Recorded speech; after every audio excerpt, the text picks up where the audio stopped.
¿La veis, verdad? Bueno, hemos Sí, tenido la oración. Bueno, esto es un poquito la hoja de ruta que vamos a seguir, ¿vale? Con los distintos bloques. Lo que sí es importante que tengáis habilitado el chat, ¿vale? El chat lo veréis por ahí. A ver si... ¿dónde está? Aquí. Buscarlo por ahí, es donde tenéis el chat, para ver el diálogo que pueda surgir por ahí, porque en algún momento vamos a tener alguna dinámica y como era un poco complicado hacer alguna herramienta para hacer alguna encuesta o algo, pues directamente vamos a utilizar el chat para esto, ¿vale? Ay, perdona. Bueno, vamos a ver. Ya sabemos más o menos porque nos hemos estado saludando, que estáis, bueno, prácticamente de la región de Centroamérica, hermanos de Centroamérica, aunque también hay de otros países de Latinoamérica y también de España, ¿no? Lo que sí, la primera pregunta que os quería hacer, y la podéis responder por el chat, por aquí, por aquí, eh, es, y tenéis que ser sinceros, ¿eh? Sinceros, de verdad. Al escuchar estatuto o norma, tu sensación es burocracia, identidad y comunión, guía práctica, aún no lo conozco. Venga, un momentito para que escribáis ahí lo que queráis.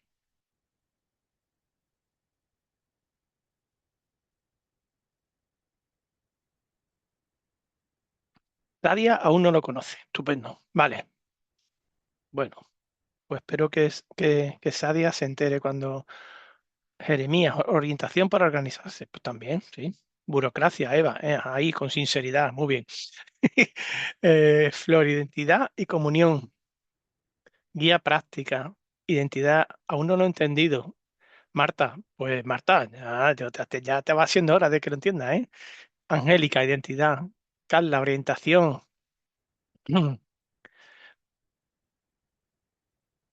Muy bien, muy bien. Identidad, deberes, Suri, organización.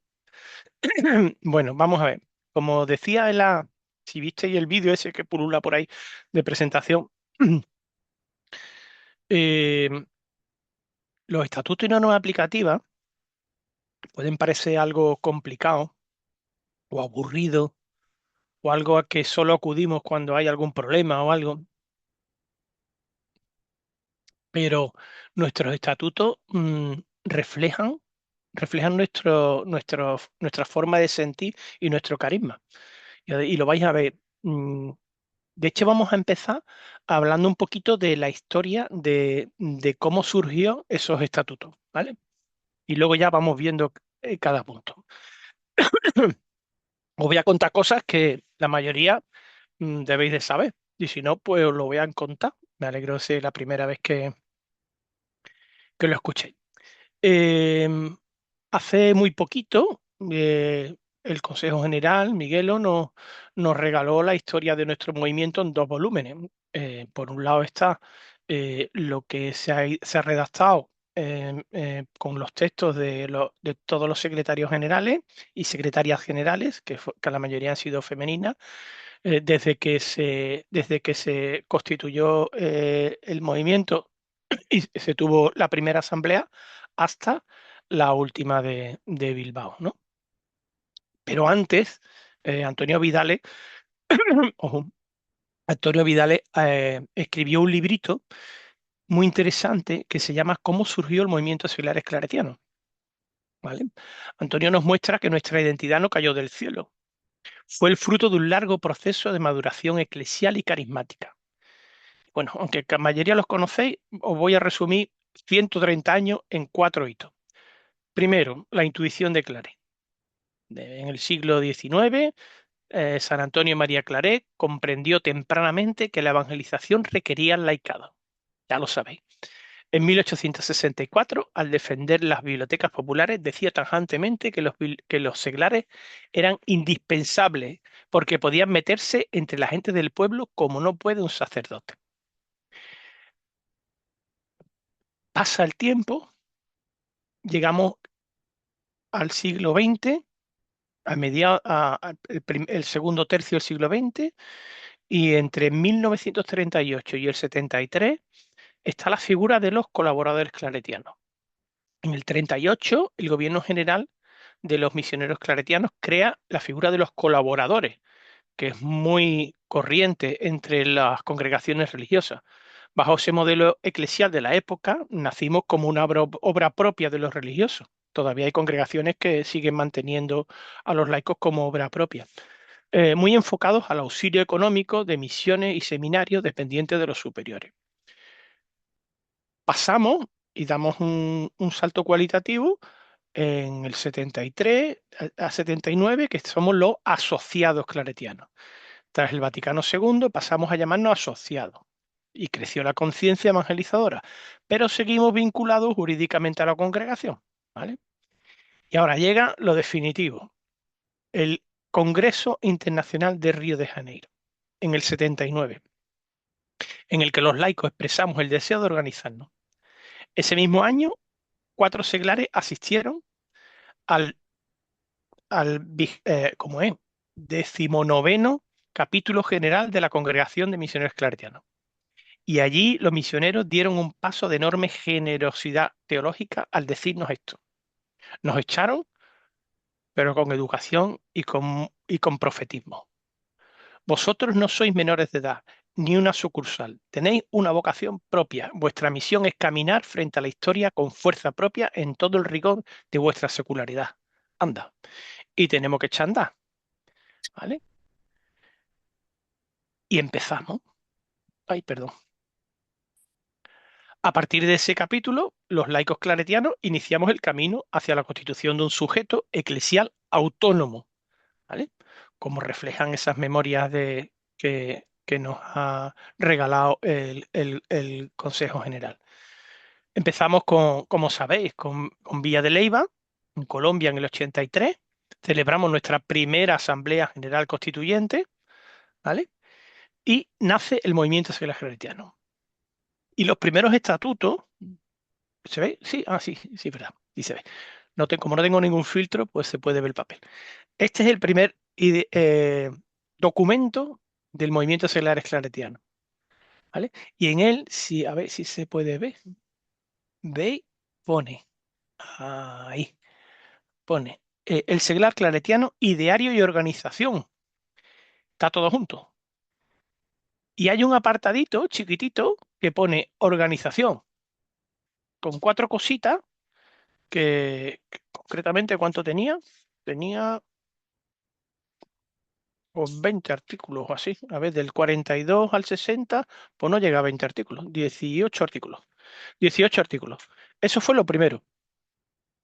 Claro, creo que una estupenda intuición de los seglares claretianos de esta época es que el carisma debe quedar bien recogido en un único documento y que la organización pues tiene que estar diferenciada, ¿vale?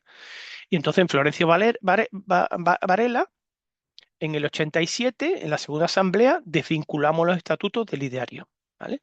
El 20, poco después, al año siguiente, el 20 de abril, el cardenal Pironio firmó el decreto vaticano que nos erigió como asociación internacional privada de fieles. Eso es para el que no lo sepa, que se quede con ese, porque eso es nuestra denominación.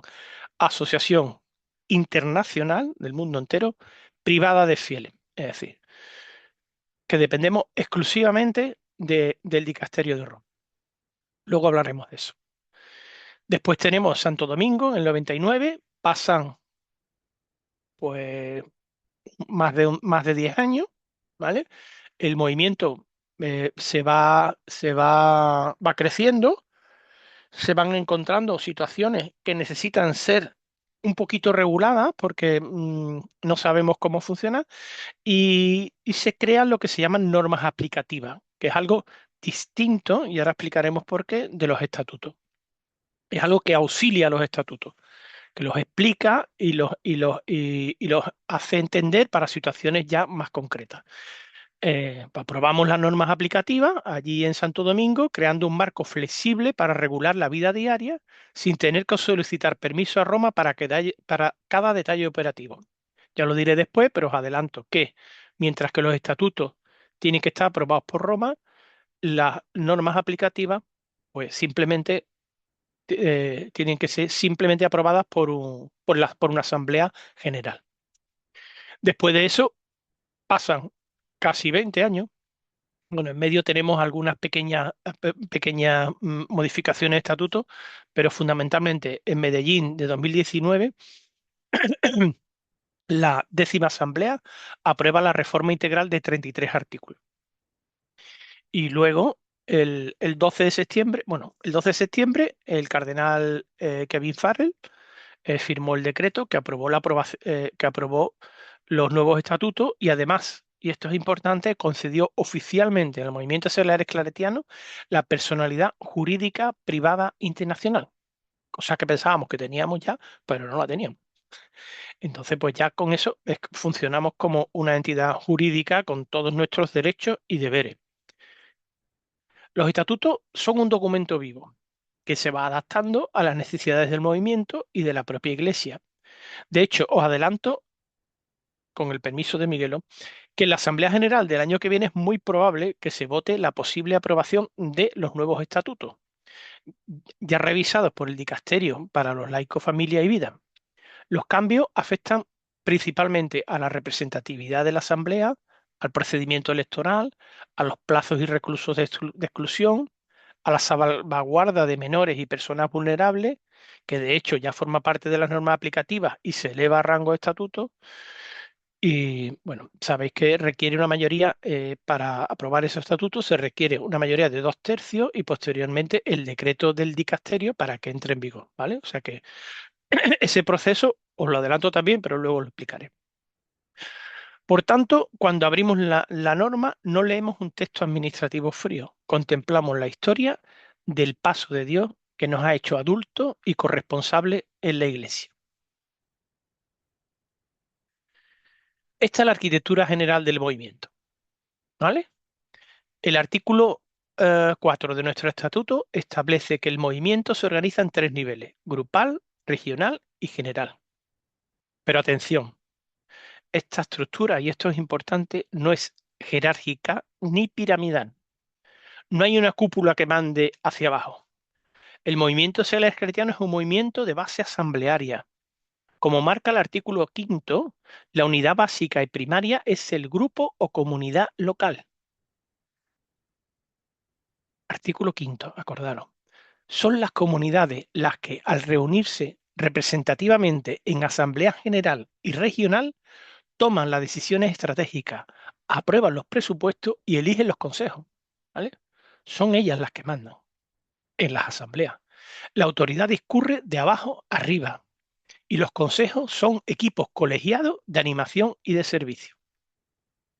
Y una última aclaración clave sobre nuestro nivel normativo, para que ya entendáis, sobre todo los que os acercáis por primera vez a esto. Están los estatutos, que veréis que siempre se denominan con una E de estatuto y un número, E1, E2, E3, lo que sea. Y luego son el marco fundamental, ¿vale? 33 artículos. Reformarlos exige 2/3, como os dije, de la Asamblea General y una posterior ratificación del Vaticano. Y luego están las normas aplicativas, que veréis que son una N de norma, una X que corresponde, bueno, un número que corresponde a los estatutos, ahora lo veremos, y una I y otro, un segundo número, perdón, que corresponde a la numeración secuencial de la norma. Es decir, si tenemos, por ejemplo, el estatuto, el numeral de estatuto E1, pues de norma aplicativa puede haber el E1, el numeral N11, N12, etcétera. Eso es un poco lío, luego os lo explico. La norma aplicativa es la reglamentación operativa, como ya os he explicado. Desarrollan el articulado. Por ejemplo, la norma N51 desarrolla el artículo 5. Son aprobadas por Asamblea General, como dije, por mayoría y conforme a la norma 21 entran en vigor de forma inmediata, sin necesidad de acudir a Roma. Y esto nos da una enorme agilidad para responder al signo de los tiempos. Por eso tenemos esas normas aplicativas, ¿no? Para ir funcionando. Las normas aplicativas que se van quedando y consolidando a lo largo del tiempo y vemos que son necesarias elevarlas a estatuto, pues se elevan a estatuto, se pide al consejo, al dicasterio y se aprueban. Bueno, pues esa es la flota. Así que vamos a empezar con el bloque uno. Nuestra identidad. Quiero empezar compartiendo con vosotros una convicción profunda. A ver, cuando los seglares claretianos abrimos nuestro estatuto o nuestras normas aplicativas, no estamos leyendo un reglamento frío. Estamos contemplando la historia del paso de Dios que nos ha reconocido como laicos adultos en la Iglesia. ¿Vale? Vamos a situarnos jurídicamente. ¿Qué somos oficialmente en el movimiento seglar claretiano? Ya os lo he dicho antes. Según establece el artículo 1 de nuestro estatuto, el movimiento seglar claretiano es una asociación privada de fieles de ámbito internacional, reconocida por la Santa Sede y dotada de personalidad jurídica propia. Es decir, que con esa carta de presentación podéis ir a cualquier obispo diciendo, señor obispo, somos seglares claretianos, somos una asociación privada de fieles y tenemos todo el derecho del mundo a evangelizar según dicta nuestro ideario. Vamos a ver cuatro claves canónicas que desarrollan las normas aplicativas, de la N11 a la N14. Reconocimiento pontificio. Estamos reconocidos de forma directa por la Santa Sede a través del dicasterio para los laicos, la familia y la vida en Roma. Ese es el dicasterio que se ocupa de nosotros, ¿vale? Que ahora mismo con el obispo sigue siendo el cardenal Kevin Farrell. Tras el reconocimiento inicial del 88 por el cardenal Pirolio, la décima Asamblea de Medellín aprobó la reforma integral. El cardenal Kevin Farrell ratificó por decreto en septiembre del 19. Tenemos personalidad jurídica privada. Esto también es una novedad. Conforme a los cánones 312 y 322 del Código de Derecho Canónico, el movimiento secular esclaretiano es un sujeto eclesial autónomo. No dependemos, y esto es muy importante, y hay gente que todavía no se ha enterado, no dependemos jurídicamente de la congregación de misioneros ni de ninguna diócesis. Tenemos capacidad propia para poseer bienes, para asumir compromisos y para tomar decisiones en asamblea. No tenemos ánimo de lucro y tenemos fines carismáticos. Nuestros fines son estrictamente promover la vocación, misión y espiritualidad del seglar claretiano en absoluta fidelidad al ideario. Tenemos que tener una sede oficial. Como nuestros presupuestos son tan cortitos, pues nuestros hermanos misioneros claretianos pues nos ceden un lugar físico y entonces nuestra sede jurídica desde hace muchos años se encuentra en Roma, en la vía Sacro Cuore di María número 5, que es donde está el Gobierno General de los Misioneros Claretianos, y ahí tenemos nuestros archivos. El Consejo General mantiene la interlocución con el Vaticano, mientras que cada región y grupo custodia sus archivos y su identidad. Al ser una asociación internacional con personalidad jurídica, nos recuerda que la Iglesia confía en nuestra madurez bautismal para caminar en sinodalidad y en corresponsabilidad. Bueno, para movernos con soltura en la vida comunitaria y en los consejos, debemos dominar una distinción técnica fundamental dentro de nuestro cuerpo normativo. Es lo que explicaba antes. A veces vemos en el librito donde aparecen unos artículos con la letra E y otros con la letra N. La diferencia entre ellos, ya os la he adelantado.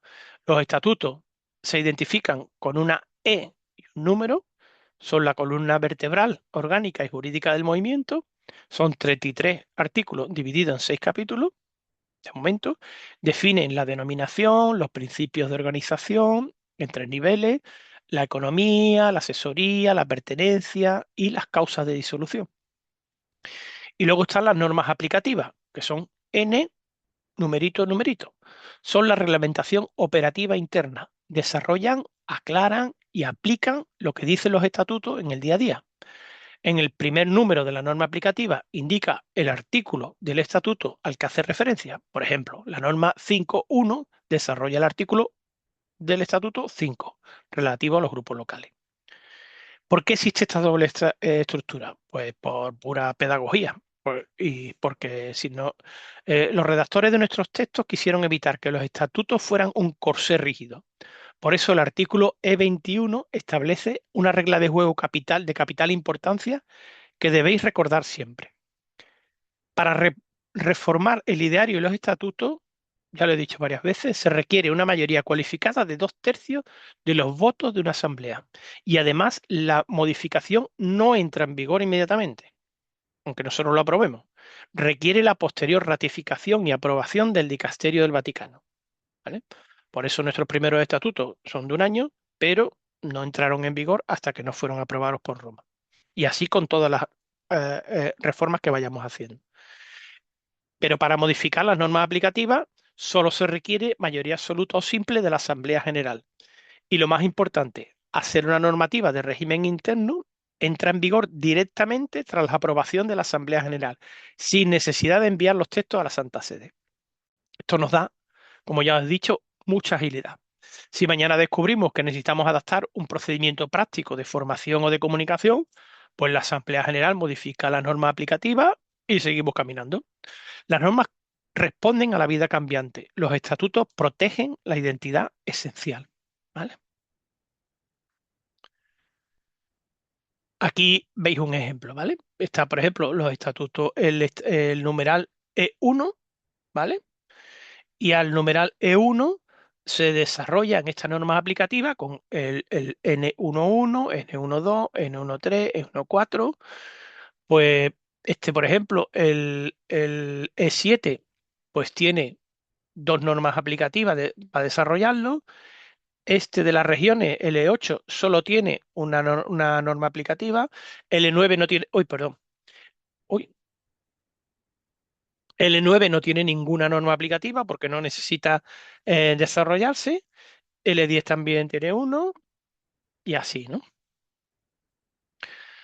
Vamos ahora con el corazón organizativo del movimiento. El artículo 4, que nos dice que el movimiento se organiza en tres niveles: grupal, regional y general.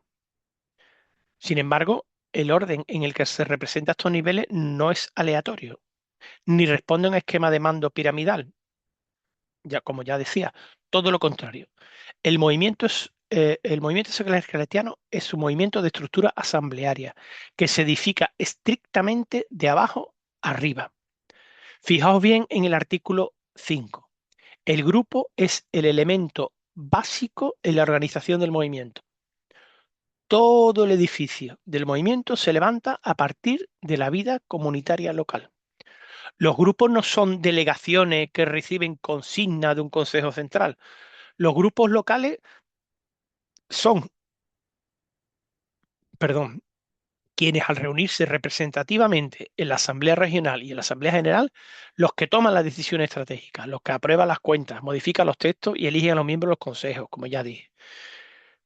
En el movimiento secular esclaretiano, los consejos regional y general son equipos colegiados de animación y servicio, como dice el numeral 4.1. La atención atención al artículo 16. Ningún consejo regional o general tiene autoridad sobre el funcionamiento interno de una comunidad local, salvo los aspectos expresamente regulados en los estatutos o normas aplicativas. Esto es importante y además esto es, eh, fiel reflejo de lo que somos. Somos un movimiento carismático y cuanto menos puertas le pongamos al espíritu, mejor. Cada grupo conserva su plena autonomía de funcionamiento, su denominación y su estilo propio, siempre que viva en fidelidad al ideario y los acuerdos asamblearios, evidentemente. La corresponsabilidad no se delega hacia arriba. La ejercemos, y esto es importante también, la ejercemos desde el grupo local cuando participamos con madurez en las consultas y asambleas de nuestra región. Y ahora, para despertaros un poquito, vamos a empezar con una pequeña dinámica. Eh, si veis por ahí el botoncito, veis por ahí, a ver, espera que lo extienda. Si veis por ahí abajo que ponen reaccionar, que sale un corazoncito, y si le dais al corazoncito, salen varias formas de reaccionar, ¿no? Hay una que pone levantar la mano, no, no lo hagáis todavía, ¿vale? Pone levantar la mano. Bueno, pues os voy a hacer una pregunta y si la respuesta es que sí, levantáis la mano, ¿vale? Eh, ¿Distinguí en vuestra comunidad entre estatutos y normas aplicativas y acudís a ellas cuando surge alguna duda? Una manita, dos manitas, tres manitas, cuatro manitas, un pulgar para arriba de Yolanda, vamos a suponer que es otra manita, cinco manitas, seis manitas, siete manitas, toma, toma, toma. Vamos a ver. Ocho manitas, vale, bueno, ya está. Eh, si hubiera pocas manos, no pasa nada, es lo más frecuente, para eso estamos aquí, ¿vale? Si hay muchas manos, que es lo que estoy viendo por aquí, pues ya lleváis camino ganado, porque por aquí es por donde hay que ir. En cualquier caso, quedaos con esto. La norma aplicativa es vuestra aliada. Cuando en un grupo surjan dudas sobre la incorporación de un miembro, sobre la elaboración de proyectos comunitarios, sobre las funciones del equipo de animación, no hace falta adivinar, no hace falta pedir permiso, acudí a la norma, ¿vale? Porque ahí está, sobre todo de la 5.1 a la 7.2. Ahí encontraréis la sabiduría comunitaria que nos hemos dado entre todos a lo largo de los años. Pues con esta foto clara de nuestra identidad jurídica y nuestro principio asambleario, cerramos este bloque uno y nos vamos al siguiente paso, el grupo local y la estructura regional. A ver cómo vamos de tiempo. Uy, qué rápido va. Retomamos nuestro caminar y entramos en el segundo bloque de este taller.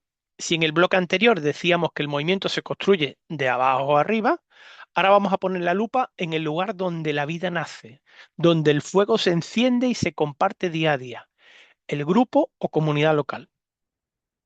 En la arquitectura eclesial del movimiento seglar claretiano, un grupo local no es una mera sucursal, ni una delegación administrativa de una cúpula superior. Como establece de manera tajante el artículo 5 de nuestro estatuto, el grupo comunidad es la unidad básica y primaria de la organización. ¿Esto qué implica en la práctica cotidiana? Pues dos principios fundamentales. Uno, plena autonomía de funcionamiento. Dentro de las pautas comunes fijadas de las asambleas, cada comunidad goza de plena autonomía para organizarse. Conserva sus propias características, su denominación, sus procedimientos internos para responder al contexto social, eclesial y cultural que está inserta. No hay dos grupos iguales en el movimiento secular claretiano porque el espíritu actúa en diversidad de la vida real. Esto me ha pasado muchas veces. Cuando me han preguntado qué se hace en el movimiento secular claretiano, digo, pues tantas cosas como el Espíritu nos dice para poder por los caminos de evangelización. Y como además tenemos tanta libertad para hacerlo, pues esa es la diversidad que tenemos. Eh, y el otro principio es el proyecto comunitario, proyecto de grupo. La autonomía no es anarquía, ni es improvisación. La autonomía exige madurez. Para no vivir a la deriva, la norma 5.1 exige que cada grupo elabore y revise, no solo elaborar y meterlo en el cajón, y revise periódicamente su proyecto comunitario. Este proyecto es el mapa de vuelo del grupo. Recoge sus objetivos generales y específicos, su ritmo de reuniones, la vivencia fraterna, la promoción vocacional, su itinerario de formación, siempre evidentemente en armonía con las líneas operativas de las asambleas regionales y generales, que a veces las perdemos de vista y nos acordamos de ellas cada 4 años. Y añade la norma 5.2 que la comunidad no es un club social. Bueno, esto no lo dice así la norma, pero bueno, pero sí esto, que debe cuidar activamente, y esto es importante que se os quede, que debe cuidar activamente la comunicación de la fe, la atención fraterna a las personas enfermas y más necesitadas del grupo y el testimonio misionero en su entorno. Estas cositas son valiosas, ¿eh? Bueno, para que una comunidad crezca de forma sana y no caiga en el desgaste o en el peligroso hiperliderazgo de una o dos personas, los estatutos en el E6 y en las normas aplicativas 6.1 y 6.2 establecen que cada grupo constituirá un equipo de animación y coordinación.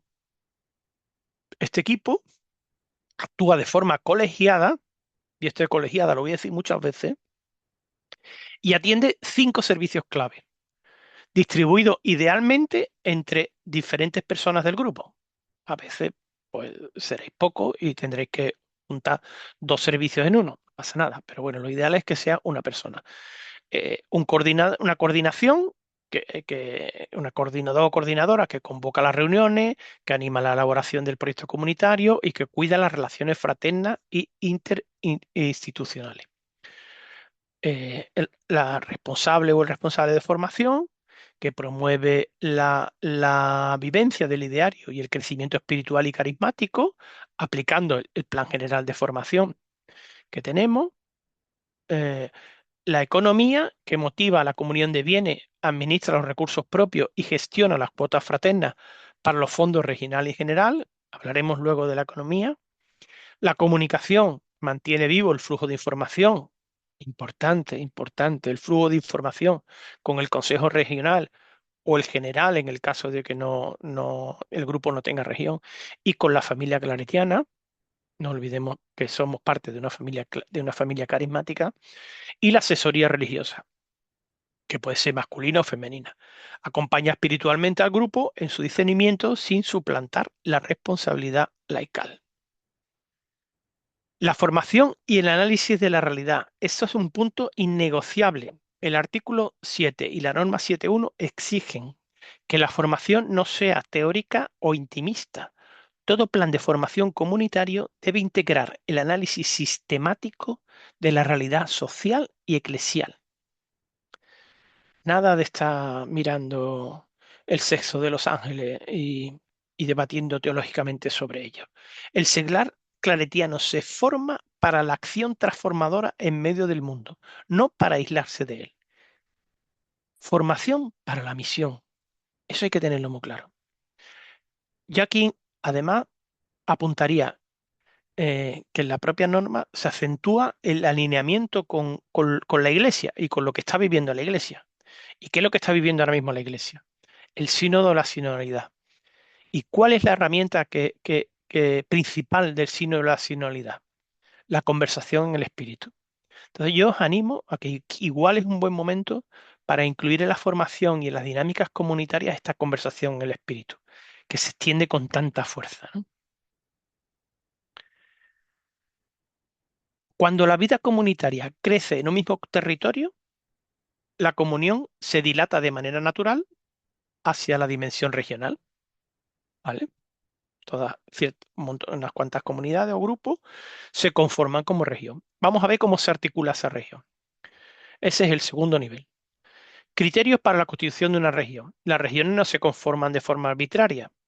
Y esto es importante porque se tiene que cumplir estas condiciones tanto para constituirlas como para mantenerlas constituidas. Porque si alguna de esas condiciones desaparece, la región, si eso continúa a lo largo del tiempo, pues tiene que disolverse. Pues un mínimo de 4 grupos admitidos en el movimiento en un mismo ámbito territorial, afinidad cultural, cercanía geográfica y viabilidad operativa. Todo esto es importante, ¿eh? Afinidad cultural, cercanía geográfica y viabilidad operativa. Y capacidad demostrada de asumir sus funciones y cubrir sus necesidades económicas de forma autónoma. ¿Cómo vamos? 2025. Ah, bueno, y la determinación final corresponde siempre al Consejo General, previa consulta a los grupos, ¿vale? La Asamblea Regional. La Asamblea Regional es el órgano supremo de decisión a nivel regional. La Asamblea Regional es el órgano de decisión de la región. Se compone del Consejo Regional saliente y los delegados de los grupos admitidos. Los asesores participan con voz y sin voto. Se reúnen con carácter ordinario cada 3 años para elegir el Consejo Regional y marca las directrices de actuación y se fija la cuota regional. ¿Vale? El Consejo Regional, pues el Consejo Regional es el equipo colegiado de animación, vuelvo a repetir la palabra colegiado, luego hablaremos de ella, elegido para un trienio. Está integrado por de 3 a 5 personas, requiriéndose al menos 2 años de pertenencia al movimiento para ser elegido, para tener un mínimo de camino dentro del movimiento. Asume los servicios de coordinación, formación, economía y asesoría. Entre las competencias del Consejo Regional, pues destacan resolver solicitudes de incorporación de nuevos miembros o grupos en primera instancia, tramitar expedientes de exclusión en primera instancia y gestionar los fondos regionales. Atención a la garantía de libertad del artículo 16.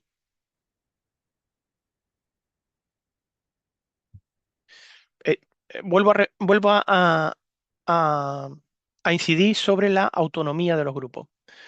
En lo que respecta al funcionamiento interno de los grupos, el Consejo Regional solo tendrá autoridad sobre aquellos asuntos expresamente previstos y regulados por los presentes estatutos y normas aplicativas. Esto significa significativo que sea aquí donde se diga, en el momento de describir la autoridad regional, lo primero que los estatutos hacen es marcar su límite. El Consejo Regional solo tiene autoridad sobre aquello que los propios estatutos o normas aplicativas han previsto. En todo lo demás, el ritmo de las reuniones, el modo de rezar, el proyecto apostólico, la vida interna del grupo, eso lo decide el grupo. Y esta es una peculiaridad nuestra respecto a otros movimientos eclesiales. En muchos de ellos la estructura funciona de arriba abajo. El centro que sea marca el método, los materiales, el calendario y el grupo local simplemente aplica. En el movimiento secular cristiano ocurre al revés. La autonomía del grupo no es una mera concesión ni una tolerancia, es una garantía escrita en los estatutos y la autoridad regional es subsidiaria. Todos los métodos, los materiales de formación, etcétera, son siempre de carácter orientativo, nunca obligatorio. Conviene subrayarlo porque tiene dos consecuencias prácticas. Nadie puede imponer al grupo un funcionamiento interno que la norma no contemple y al mismo tiempo, y esto también es importante, esa libertad es corresponsabilidad, porque lo que el grupo no decide, no lo decidirá nadie por él. A ver, ¿cómo vamos de tiempo? 20:19. Vamos a preguntar alguna cosita para moveros un poquillo. Eh, Acabamos de ver que los estatutos garantizan la autonomía del grupo local. El Consejo Regional solo llega hasta donde la norma lo prevé expresamente y todo lo demás lo decide el grupo. Esto sobre el papel suena muy bonito, pero quiero preguntaros por la experiencia real y aquí podéis utilizar otra vez el chat. Ah, ¿Habéis vivido alguna vez esta autonomía más como un vacío que como una libertad? Es decir, esa sensación de nadie nos dice cómo hacerlo y no sabemos muy bien por dónde empezar. Escribirlo en el chat. Con una frase basta, ¿vale?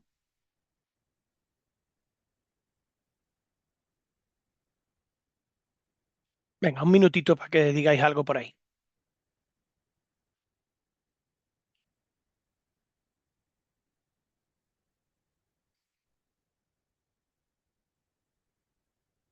Venga, animaros porque tenemos poco tiempo. Si no, seguimos.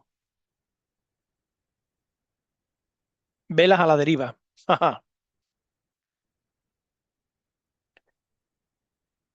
Coldo dice, si las tareas del movimiento ahogan el ánimo del grupo, Carmen habla de más como un vacío. Vale. Marco, sí lo hemos visto en varias comunidades. Daniela, sí lo hemos vivido, por ejemplo, en mayor asesoría espiritual.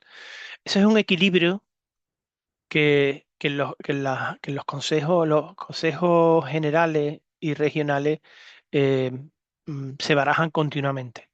Porque por un lado está esa autonomía, pero por otro lado eh, los consejos generales y regionales ven la necesidad de ofrecer materiales de formación, orientaciones, ¿vale?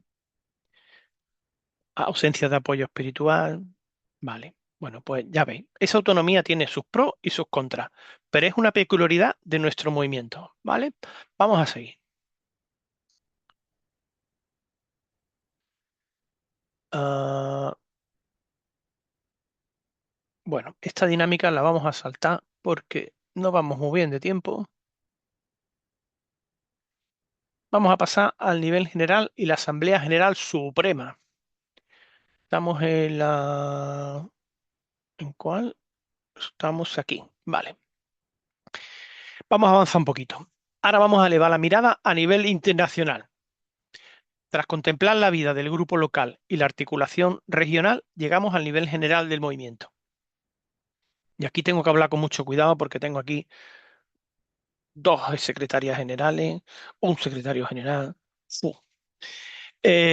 Lo primero que debemos recordar es lo que vimos en el bloque uno. El nivel general no es una superestructura que ahoga las bases, sino el marco supremo de comunión, coordinación mundial y representación eclesial oficial ante la Santa Sede. ¿Cómo se gobierna el movimiento a escala mundial? La respuesta nos la dan dos órganos clave, la Asamblea General y el Consejo General. La Asamblea General, que es mucho más importante que el Consejo General. La Asamblea General es el órgano supremo de expresión, de discernimiento y de toma de decisiones de movimientos secretarianos en todo el mundo. Su composición está integrada por el Consejo General saliente, por un representante de cada consejo regional y por los delegados de los grupos admitidos aprobados en la asamblea previa. Esto puede ser que luego que cambie en los próximos estatutos. Los asesores participan con voz, pero sin voto, salvo en el caso excepcional del asesor del gobierno general. Creo recordar. Ahí ya me puede, a Miguel lo me dirá. Pero creo recordar que el asesor general sí tenía derecho a voto. Pero bueno, delegación del voto. Eso solo en el asesor general, ¿eh? La delegación de votos. Para garantizar que ningún grupo quede silenciado por falta de recursos para viajar, también un problema con el que tienen pesadilla el gobierno general, y me consta. eh, la norma 18.2 permite delegar el voto por escrito a un seglar claretiano admitido de otro grupo, pero cumpliendo el principio canónico de una persona, un voto. O sea que no se puede delegar 17 comunidades en una sola persona. Delegación de voto para garantizar. Ah, no, perdón, me salto. Periodicidad se reúne cada 4 años, previa convocatoria del Consejo General o de forma extraordinaria, que eso nunca, que yo sepa, nunca ha ocurrido, si lo pide la mitad de los grupos o un tercio de los miembros admitidos. Funciones. Evalúa la marcha global del movimiento. Fija las directrices estratégicas del cuatrienio. Elige al Consejo General. Fija las cuotas generales para la comunión de bienes y aprueba las reformas normativas. Ya veis la cantidad de responsabilidad que tiene la Asamblea General. Recordatorio sobre la reforma normativa. Para modificar el ideario o el estatuto se requieren 2/3 de los votos y la ratificación del Vaticano. Para modificar la norma aplicativa basta la mayoría absoluta o simple de la Asamblea, entrando en vigor de inmediato. Bueno, aquí veis todo el recorrido que hemos hecho hasta ahora. Eh, Hay una pre-Asamblea General, que es el primer Congreso Mundial de Río de Janeiro. Luego tuvimos el segundo Congreso Mundial, que fue ya, se reconoció los seglares claretianos como tales y ya se constituyó, se reconocieron como primera Asamblea General. Luego, ahí fue donde salió los estatutos con el ideario, con el ideario y organización. Luego en Buenos Aires se separó los estatutos del ideario. Llegó Brasil, en Santo Domingo se aplicaron aparecieron las normas aplicativas, llegó Vic, después entre Guatemala y Aparecida hubo también una pequeña modificación, no, que se aprobó en Granada. Luego hubo una modificación del estatuto bastante importante en Medellín y llegamos a Leioa en Bilbao y probablemente en la próxima Asamblea General, la duodécima Asamblea General, posiblemente tengamos que votar si se aprueba una nueva reforma de los estatutos. Em, Llegamos ahora a uno de los rasgos más proféticos y singulares del movimiento de seglares claretianos en el derecho canónico universal. ¿Os acordáis que estuve hablando de la palabra colegiados, no? Ahora vamos a hablar de esto. Si consultáis la mayoría de las asociaciones eclesiales internacionales de laicos, veréis que todas tienen la figura de un presidente o una presidenta monocrático, es decir, el que manda. Sin embargo, cuando el laicado claretiano se constituyó como movimiento en la histórica primera asamblea de Villa de Leyva, en el 83, los grupos dijeron con rotundidad: no queremos la figura de un presidente único, queremos una dirección colegial en equipo, de manera que todo el Consejo General, ¿vale?, es horizontal, ¿vale? Miguelo no manda más que el ecónomo o que el secretario de formación. Ellos deciden entre ellos lo que sea, colegialmente. Lo que pasa es que Miguelo es el que representa al movimiento pues, ante la Santa Sede, ¿no? Y es más vistoso, ¿vale? Y es el que escribe las cartas y esas cosas. Pero si fijáis en las cartas, siempre firma con el Consejo General. Eh, Esta profética opción de sinodalidad fue respetada y aprobada por la Santa Sede en nuestro decreto de elección del 88 y en todas las revisiones posteriores. Aquí no han dicho ni pío, nos han dejado. El movimiento seglares claretiano no tiene presidente. El Consejo General es un equipo de 4 personas, elegida de manera individual por la Asamblea General por un mandato de 4 años, requiriéndose al menos 4 años de pertenencia al movimiento para ser elegido. Nadie puede ser miembro por más de 2 años, 2 mandatos consecutivos. Los 4 servicios colegiados son la Secretaría General, en este caso Miguelo, por aquí estaba por aquí Milagro, y estaba por ahí también, ¿dónde está? Yolanda. Eh, Asume la representación legal, coordina el trabajo del Consejo, custodia los registros oficiales y mantiene la interlocución con el Dicasterio Vaticano y la familia claretiana. Secretaría de Formación, que en este caso ha estado por ahí, está por ahí mm, Aurora y Milagros, que Mujer, el mismo también representa fue secretaria de Formación. Eh, legalmente. Actualiza el Plan General de Formación y promueve la formación de formadores. La Secretaría de Economía concreta la comunión de bienes a escala mundial, gestiona las cuotas y elabora los presupuestos. Y la Asesoría General acompaña espiritualmente al Consejo y vela por la animación carismática. Recuerdo, para quien sea nuevo, que el asesor o asesora general, al igual que a nivel regional, a nivel local, no tiene por qué ser un misionero claretiano. Es lo habitual, pero no tiene por qué serlo. Puede ser alguien de la familia claretiana, incluso puede ser otro seglar claretiano. Las decisiones no las toma un líder individual, ¿vale? Como he dicho, las toma el equipo colegialmente en el espíritu de fraternidad. Ahora mismo, ¿quién está ahí? Pues tenemos ahí a Miguelo, tenemos a Bruno, de Secretaría de Formación, tenemos a Silvita, de Secretaría de Economía, y a nuestro querido Pedro como asesor religioso, que es misionero claretiano, ¿vale? Conviene recordar que estas personas no están liberadas, ¿vale? Salvo Pedro, que es misionero claretiano, el resto son seglares como nosotros, con su trabajo, con su familia, con su comunidad local, que además coordinan un movimiento presente en varios continentes en distintas lenguas y usos horarios. Cada reunión del Consejo, cada visita a cada región, cada documento que nos llega son horas que salen de sus tardes, de sus fines de semana y de su descanso. Por eso, que vayamos ya pelados de tiempo, me gustaría que hiciéramos algo muy sencillo. Os pido un aplauso virtual para este equipo, que resta tiempo de su vida personal y familiar para ponerlos al servicio de todo el movimiento. Adelante con las manos visibles ante la cámara. Ahí, ahí, ahí, ahí, ahí, ahí. Al actual y las anteriores. Ahí, ahí. Eso, muy bien, muy bien. Las palmas. Hay que ser consciente de eso, ¿eh?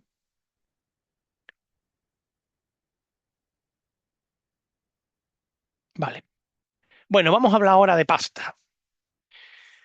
Bueno, yo no sé en Latinoamérica si se dice eso. De plata. Vamos a hablar de la plata. Hablemos ahora del dinero y los recursos en la vida del seglar claretiano. Para nosotros, la economía no es un trámite frío ni un impuesto administrativo. La administración de los bienes es un ejercicio de espiritualidad evangélica y un signo de madurez carismática. Perdona. Vale. El artículo 27 de nuestro estatuto fija cuatro principios innegociables que deben guiar la economía de cada grupo, de cada región y a nivel general. Y esto nos atañe a todos, ¿eh? A cada grupo, a cada comunidad. Destino misionero. Todo recurso económico existe únicamente para estar al servicio del Evangelio y el desarrollo de nuestra misión. Segundo principio, comunión y solidaridad intergrupal. Los grupos y regiones económicamente más fuertes tienen responsabilidad fraterna de compartir sus bienes con los grupos de zonas más precarias.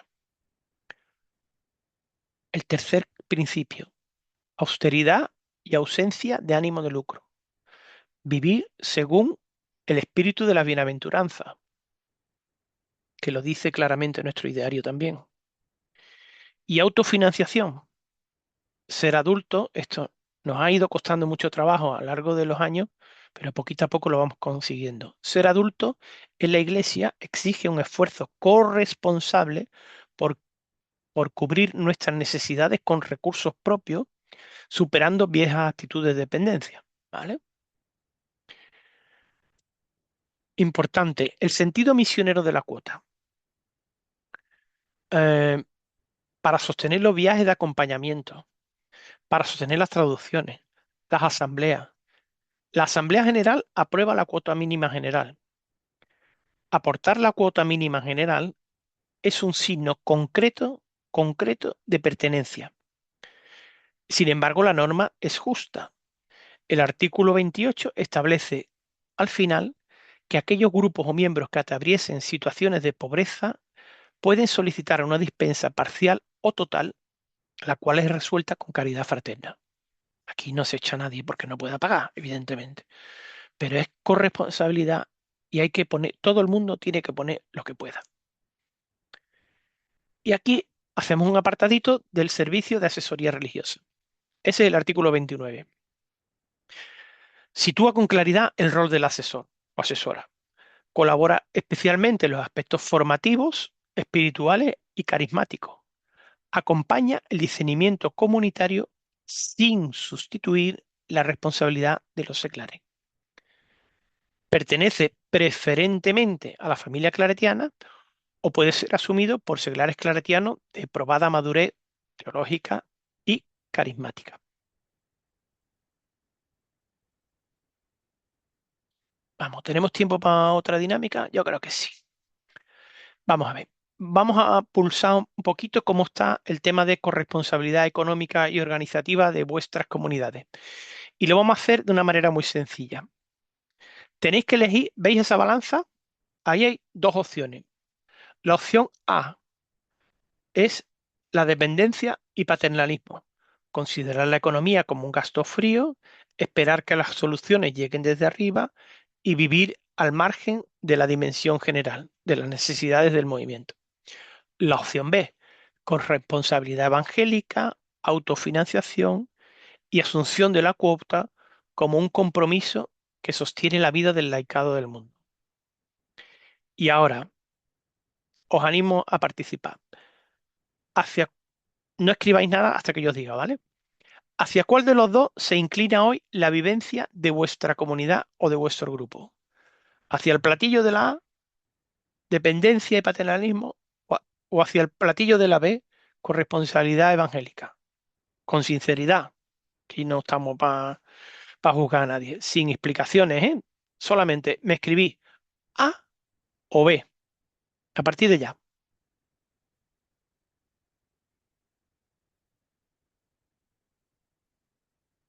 B, A,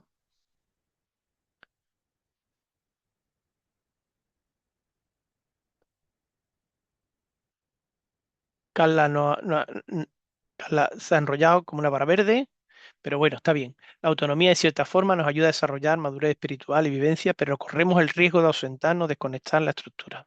¿Estamos conscientes? Vale. La opción B, la opción A, B, B, hay muchas B, ¿eh? Bueno, vale, eso está bien. Mira, si predomina la A, pues un avance muy hermoso. La mayoría de nuestros grupos han superado el viejo paternalismo y entienden que aportar la comunión de bienes es un acto de fe y de misión.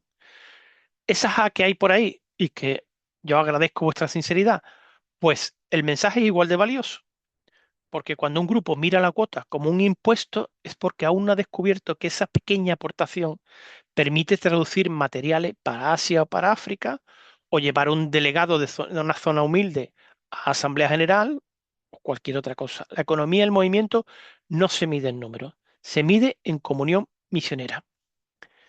Y bueno, cerramos ya este bloque y nos vamos al cuarto.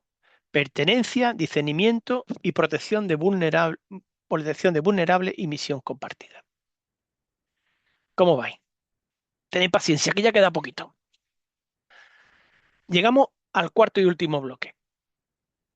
eh, Todo el marco jurídico que hemos recorrido, la vida comunitaria, las regiones, la estructura general, cobra su pleno sentido aquí, en el corazón del seglar claretiano que asume con madurez su vocación bautismal en medio del mundo. Ser seglar claretiano no es inscribirse a un club, ni firmar una tarjeta de simpatizante, ni una afición de fin de semana, es una vocación eclesial. Por eso, el artículo 30 de nuestro estatuto establece que puede formar parte del movimiento cualquier seglar que, sintiéndose identificado con el carisma claretiano y su dimensión comunitaria, acepte libremente ideario y estatuto y viva su identidad en una comunidad admitida. Para cuidar esa vocación y evitar ingresos precipitados que terminen en frustración, las normas aplicativas que desarrollan todo esto regulan minuciosamente el proceso de incorporación. Tenemos los requisitos mínimos previos, que son evidentes: ser mayor de 18 años, estar bautizado y haber recibido el sacramento de confirmación, porque esto no es un movimiento de iniciación a la vida cristiana, es un movimiento de desarrollo de un carisma, de cristianos maduros y responsables. El periodo de discernimiento, que lo dicta el E31 y la norma 31. Quien desea incorporarse es acogido inicialmente como seglar en discernimiento. Aquí también tenemos una peculiaridad. Los seglares en discernimiento desde el principio tienen voz en la mayoría de nuestros órganos y nuestros actos.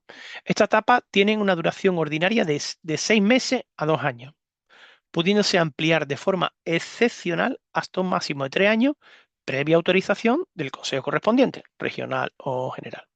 Durante este tiempo, la persona hace procesos con el plan general de formación vigente, ¿vale? Y la figura del acompañante, muy importante. El grupo o el consejo designa a una persona encargada de guiar este discernimiento. La norma se ha adaptado a los tiempos actuales. Se admite el acompañamiento virtual a distancia mediante tecnologías digitales, pero con una exigencia clara: garantizar al menos un encuentro presencial al año. Esto era impensable hace 20 años. ¿Vale? Pero nos vamos adaptando. ¿Cómo se formaliza el paso de seglar en discernimiento a seglar de pleno derecho?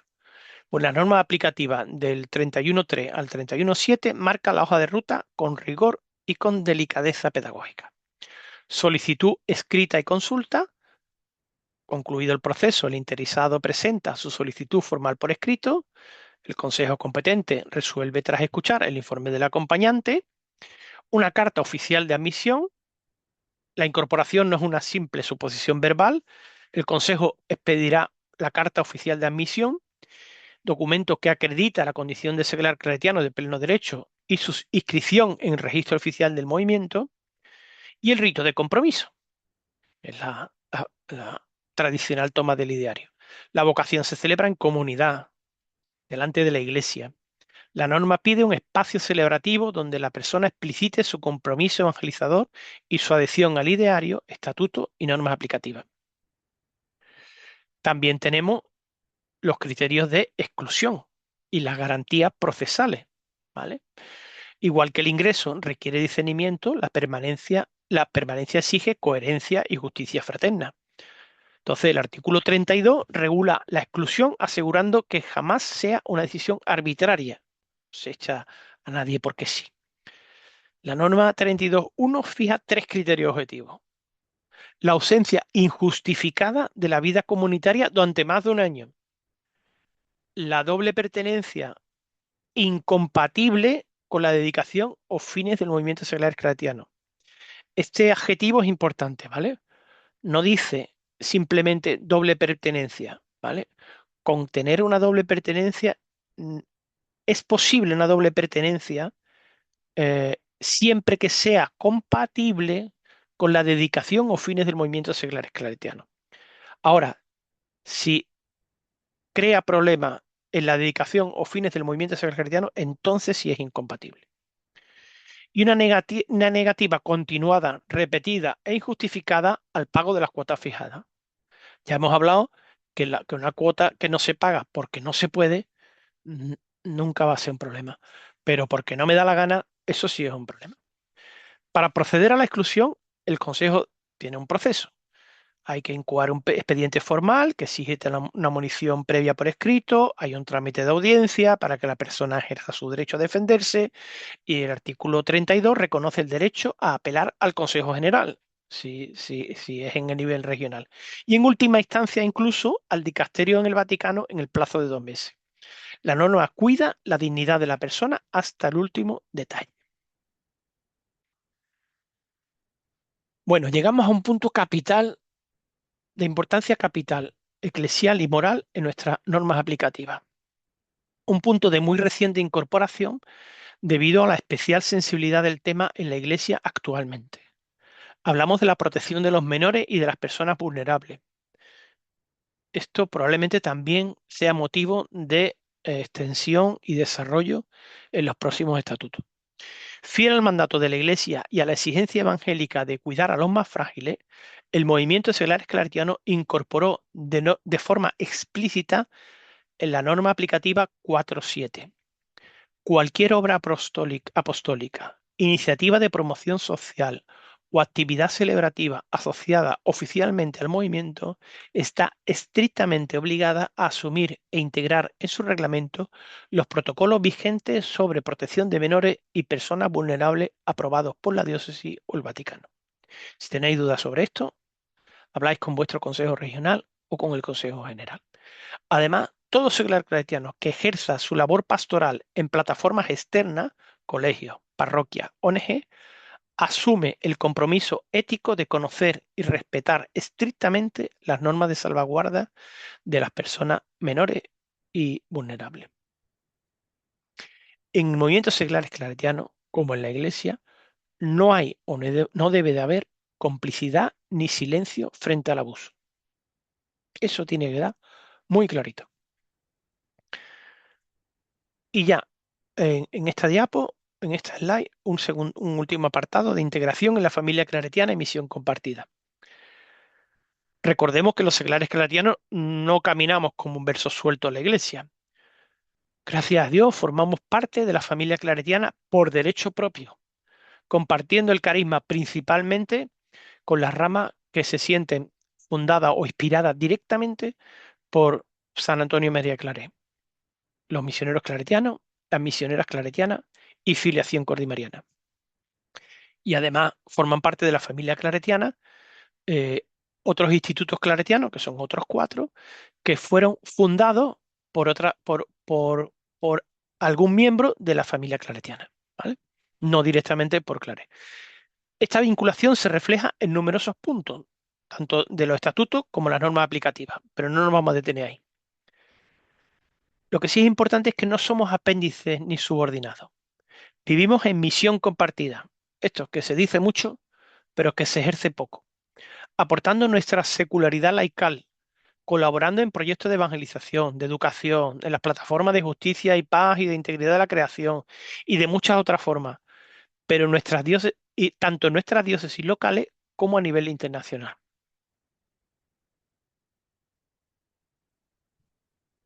Ya, pues ya hemos llegado. Ya hemos completado los 4 bloques de nuestro... Ah, sí, vamos bien. De nuestro cuerpo normativo. Ahora llega el momento más rico de la jornada. Vamos a escucharnos en grupos pequeños. Bueno, pues vamos a ver. Yo voy a lanzar 3 preguntas, ¿vale? Eh, Os van a dirigir a unos grupos y vamos a tener, pues, 56, unos 15 minutitos para poder dialogar entre nosotros, ¿vale? Bueno, igual escribí un poquito más largo. Vamos a cambiar el procedimiento. Manos alzadas de quien quiera participar.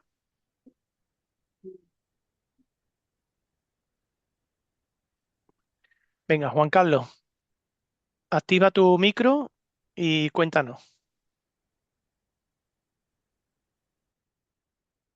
Reunión que tuvimos ahorita, pudimos darnos cuenta que estamos bastante en sintonía con otras comunidades que están aquí presentes.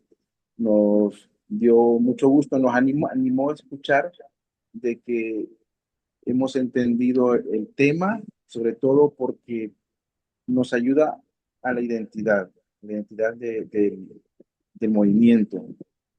Nos incorpora también la comunión de bienes. Nos sentimos que no es una carga, queremos trabajar para que nuestra región, ¿verdad?, pueda ser independiente. Poco a poco vamos alcanzando eso, pero desde las comunidades también haciendo sentido eh, evangélico, esto de apoyarnos en la comunión de bienes. Lo experimentamos al momento que surge una necesidad, decíamos ahorita en el chat, si hay alguna necesidad de algún miembro de la comunidad, pues se le apoya. En algunas otras comunidades dijeron de que si hay alguien que está sin trabajo, pues de repente no se le cobra la cuota, ¿verdad? Sino que de repente estamos pendientes de cómo está surgiendo. Esto pues lo compartió una de las hermanas Ujú. del movimiento que compartimos ahorita. Muy bien. Juana, cuéntanos.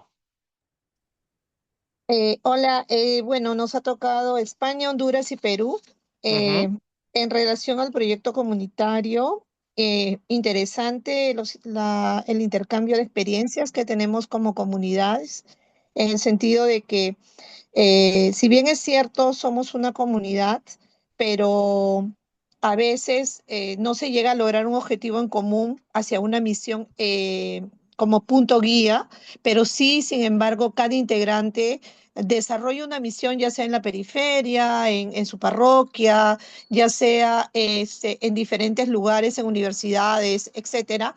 Y pues compartía también uno de nuestros hermanos que la idea también es ir revisando estos objetivos que nos planteamos en el proyecto comunitario, qué ujú, nos ha resultado, qué no nos ha resultado, porque es bueno, ¿no? La evaluación. Y como tú muy bien decías, una hojita de vuelo, ¿no? Algo sencillo, con objetivos claros, no ujú, nos hagamos tanto lío. Entonces, eso es importante llevarnos el día de hoy, no nos hagamos tanto conflicto cognitivo, digamos, en hacer un proyecto comunitario, sino algo sencillo y real, ¿no? Que aterrice en lo que queremos hacer. La inquietud está y en lo que se refiere a la comunión de bienes, eh, también se vio de que si bien es cierto, vamos por buen camino, va de la mano con la asistencia, ¿no?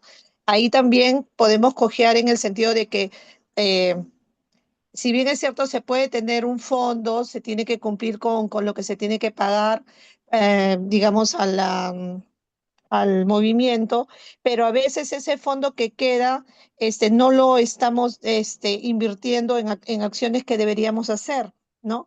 Y también otra preocupación es qué hacemos con aquellos que no se ponen al día, ¿no? Claro, hay que hacer, la comunicación fraterna es importante, pero también nos preocupa qué hacer con aquellos que por más que conversas, se hacen a los desinteresados y viene acá el punto final que la parte del discernimiento, pues tenemos que tomar ese punto eh, que no podemos dejar eh, como importante, ¿no? Eso es. Ujú. Gracias. Gracias, Juana. A ver, más representante de grupo, porque había 4 grupos, creo, ¿no? Eva, cuéntanos algo de nuestro grupo. Estás en mute. Sí, no, sí, sí. Bueno, a mí lo que me ha sorprendido y me ha gustado mucho es que al final tenemos muchos puntos iguales a otras comunidades que están unas más cerca y otras más lejos. Yo lo que he podido ver es que, bueno, que todos los que hemos estado en el mismo grupo, pues todos teníamos más o menos las mismas ideas. Había algunas personas, a mí me ha gustado mucho lo que ha dicho Coldo, que la misión es compartida no solamente con la familia claretiana, sino con otros grupos eclesiales que están alrededor de la iglesia y es verdad, luego pensándolo, es verdad que yo decía que me sentía muy integrada en la familia claretiana, pero es verdad que hay otros grupos que están alrededor con los cuales también tenemos mucha interacción y también me parece muy importante. Y en general, pues todos estábamos, pues que teníamos las tareas bastante bien repartidas, que algunos habían tenido a personas que tenían que acompañar en el proceso formativo, otros ya no tenían a nadie o estaban en espera de poder abrir otra vez el proceso, pero que no estamos todos como muy en sintonía. Muy bien. Y quedaba por ahí algún grupo más, ¿no? ¿Alguien que represente a ese otro grupo? Yo. Venga, Itsuri, Grupo 4. dale. Sí, nosotros tuvimos la oportunidad solamente de ver la primera pregunta, creo que nos inspiramos en contestar esa. Y bueno, en sí, con relación a los proyectos comunitarios, por ejemplo, cada una de las comunidades que estaban representadas tiene de alguna manera un proyecto, ya sea que ya tenga algún tiempo con ese proyecto, como hay comunidades que están incursionando en nuevos proyectos actualmente, así que bueno, cada una tenía un proyecto, por lo menos actualmente, activo. Y con relación a lo del hiperliderazgo, en cada una de las comunidades también se procura, o todas tienen los roles asignados en su comunidad, cada miembro tiene una responsabilidad, se coordinan entre sí para evitar justamente que una sola persona como que lleve la batuta.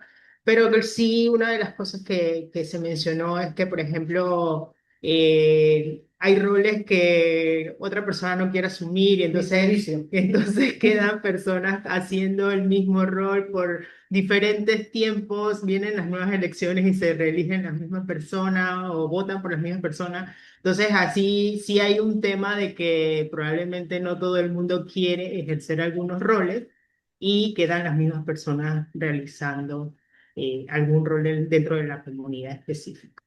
Gracias, Isuri. Ok. Bueno, habéis visto que en la tercera pregunta, os confieso que la última parte era una pregunta trampa, ¿vale? Eso de aplicamos los protocolos de protección os puede sonar chino, pero precisamente porque sonaba chino quería ponerla sobre la mesa porque poco a poco tendréis que ir asumiendo que esto forma parte también de nuestra normativa y que cada vez más tendremos que tenerlo en cuenta, ¿vale? Y eso lo veréis próximamente cuando se reformen los estatutos. Bueno, estamos acabando ya. Voy a volver a compartir mi pantalla ya en estos 5 últimos minutos. Vale.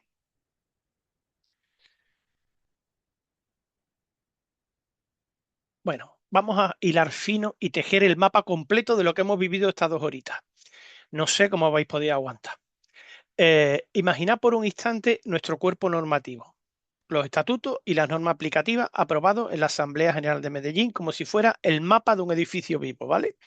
Tenemos los cimientos, el bloque 1, nuestra historia, nuestra identidad jurídica eclesial como asociación privada internacional de fieles. No somos un grupo de voluntarios a la deriva, somos laicos adultos, reconociendo nuestra vocación que nace del bautismo y del carisma que Dios nos regaló, le regaló a Claré, y esos cimientos se construyen de abajo a arriba, desde la base asamblearia, como hemos visto. Esos cimientos tienen sus habitaciones, donde se vive, ¿Dónde se vive? Pues en el grupo de la comunidad. Ahí es donde se comparte el pan, la fe, el análisis de la realidad y la fragilidad, que también se comparte. Y para que esa habitación sea ordenada, tenemos el proyecto comunitario, el equipo de animación. Cuando hay varias habitaciones que se unen, forman el espacio amplio de una región.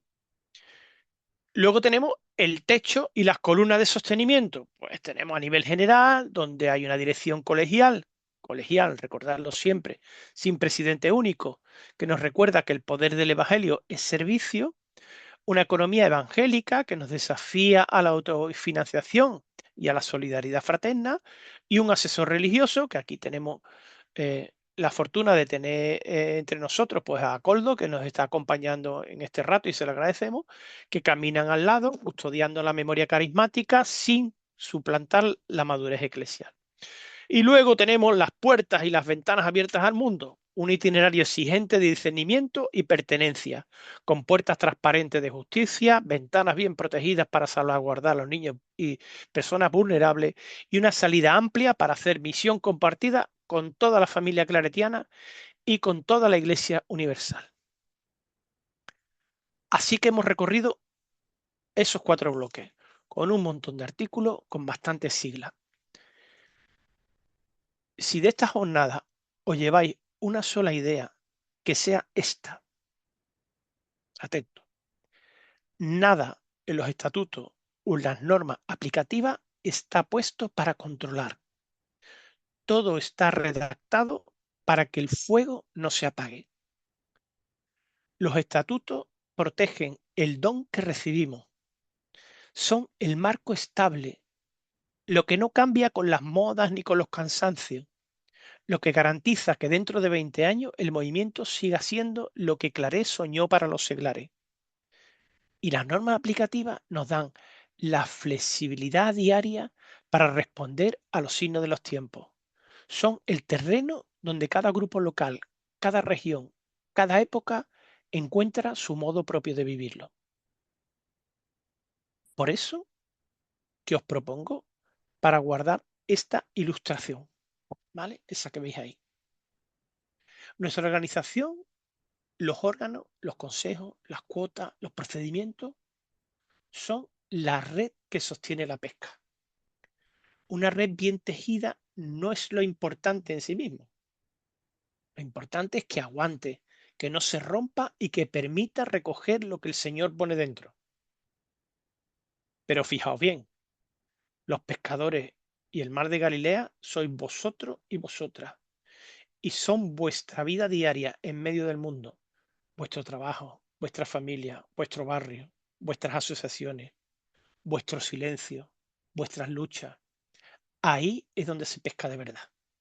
La norma cuida el don.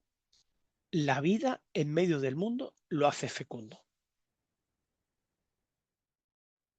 Bueno, pues la sesión termina aquí, pero la asamblea viva del movimiento continúa en cada uno de vuestros grupos y ciudades. Así que paz y bien.